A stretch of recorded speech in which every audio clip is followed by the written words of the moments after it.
is up to at Edison Fine Arts, where they're transforming cars into works of art.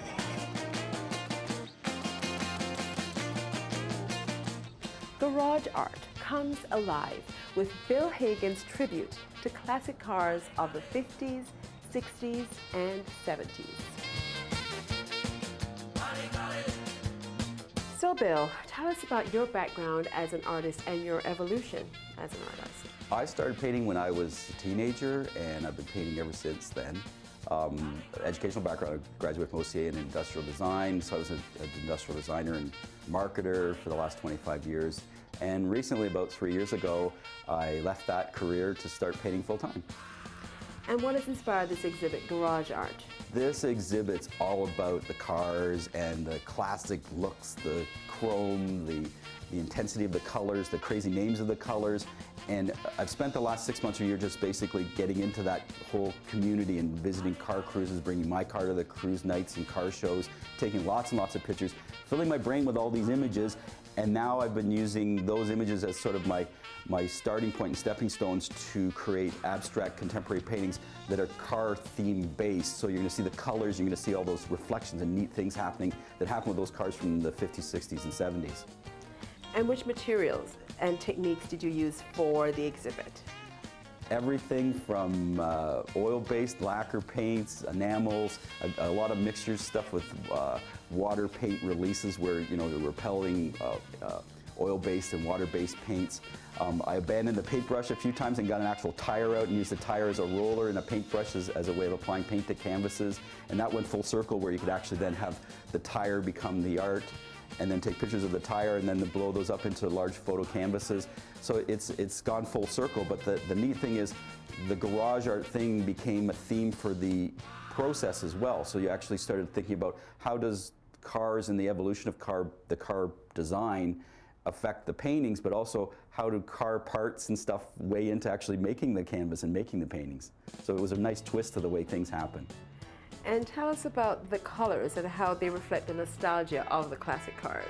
It's interesting to look at the colors from the 50s and then the 60s and then the 70s, how they changed in the sense of the 50s, a lot of pastels and whites and a lot of chromes that matched with those and used were more transitions between the colors.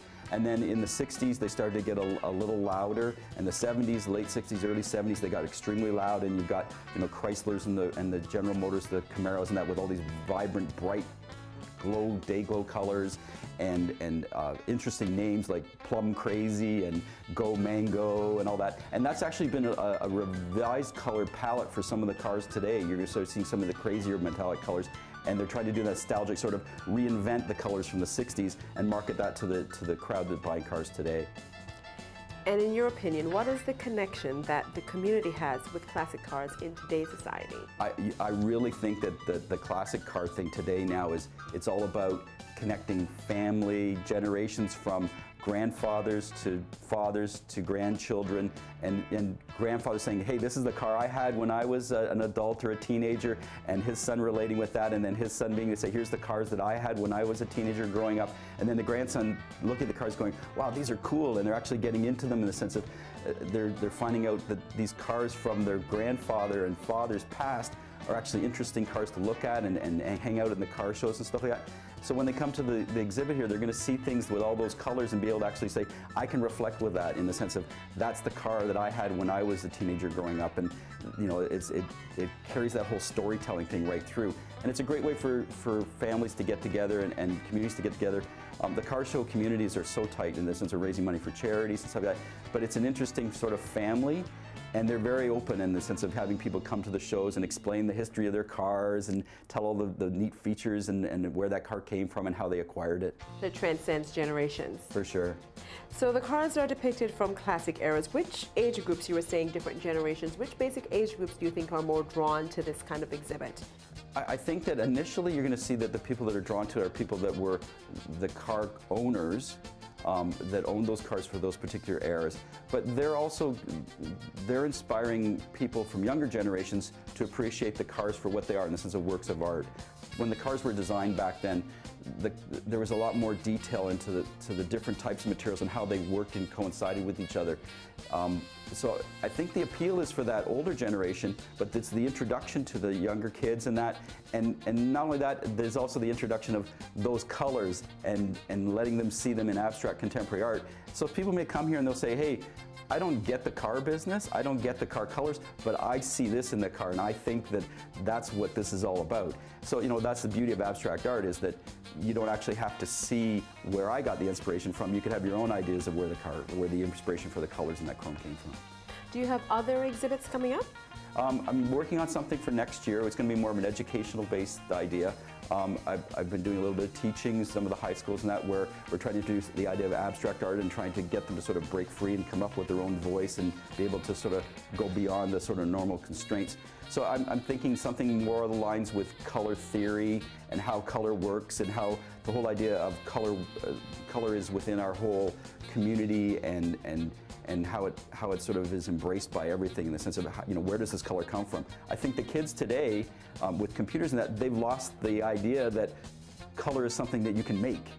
You know, 3 colors make all the colors in the world, and it's beneath to have them go back and explore that. And so the idea of, you know, having a sort of a color 101 exhibit would be kind of interesting. And what was that experience like for you teaching art? Did you find that it gave you a different kind of perspective where you see it reflected through the eyes of the students? Yeah, I think that with the high school students that I've been teaching, it's been awesome because what do? We're doing things with the tubes, which are in the show here, and you know, I come into the classroom with 20 blank white cylinder tubes that are 10 feet tall, and guess what? That's their canvas, and they get to paint on it. And these guys are like, oh my gosh, I got my own canvas, and I got my own thing to do. And what we do is we get them to think about what's going to go on the canvas, what the whole idea, the message they're trying to convey, and then we bring them all together, all 20 pieces, and have a collaborative work, and they try to show that within the classroom itself. So, you know, if they either go out into the auditorium or put it in the hall, then they get some interaction with their fellow students, and they get comments, and they get to hear the good, the bad, and the ugly of what abstract's all about. But that's the nice thing about abstract art. It's all about, for me, it's all about I think. And if someone says I think, then I think I've actually captured what the audience is talking about, or what they want, what I want them to see. The person that looks at it, walks away, and does nothing, I think that's the person I try to reach out to. But again, you know, the I think comment, where I think it's good, I think it's bad, I don't know what to think, but if someone says I think, then I'm really happy about that.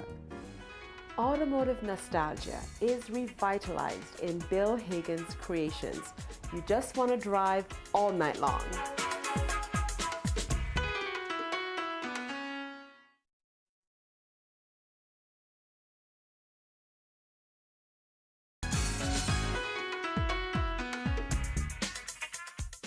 Well, we've come to the end of our show. If you have any questions or concerns about the show, call our viewer response line or visit us online at rogerstv.com. Thanks for watching, and I'll see you on the next